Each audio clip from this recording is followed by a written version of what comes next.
បាទសម្រាបសួរដល់ពុកម៉ែបងប្អូនយាយតាតាមបណ្ដាញសង្គម Facebook ទាំងក្នុងប្រទេសទាំងក្រៅប្រទេសថ្ងៃនេះខ្ញុំបាទចេញធ្វើដំណើរឡើងភ្នំដើរគាស់ថ្នាំហើយ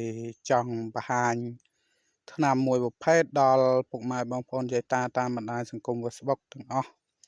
ទាំងក្នុងប្រទេសទាំងក្រៅប្រទេសកូនខ្មែរគ្រប់រូបគ្រប់មជ្ឈដ្ឋានឲ្យបានស្គាល់បានដឹងនេះជាប្រភេទដើមមើមថ្នាំចិនដើមមើមថ្នាំចិនហ្នឹង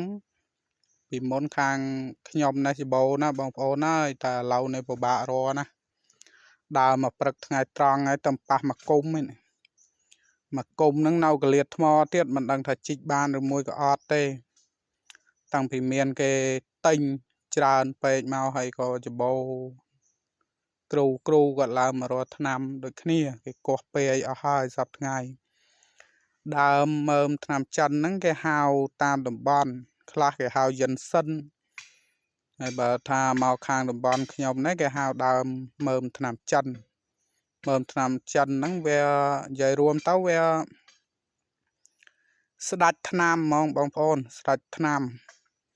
ទោះបីមិនថាថ្នាំអីតែសាយខ្ចីរោគស្ត្រីទាស់ស្អីក៏ដោយថ្លើមកាពះពោះវៀនអីក៏ដោយគឺត្រូវតែមានមើមថ្នាំចិននឹងលាយ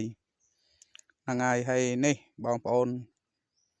មើលឲ្យទស្សនាឲ្យចំណាំຕົកចោះផិនភាកដើមវាគឺបែបនេះផ្លែវាពេលទុំទៅពណ៌ខ្មៅគេអាចហូបបានទៀតផ្លែវាហ្នឹង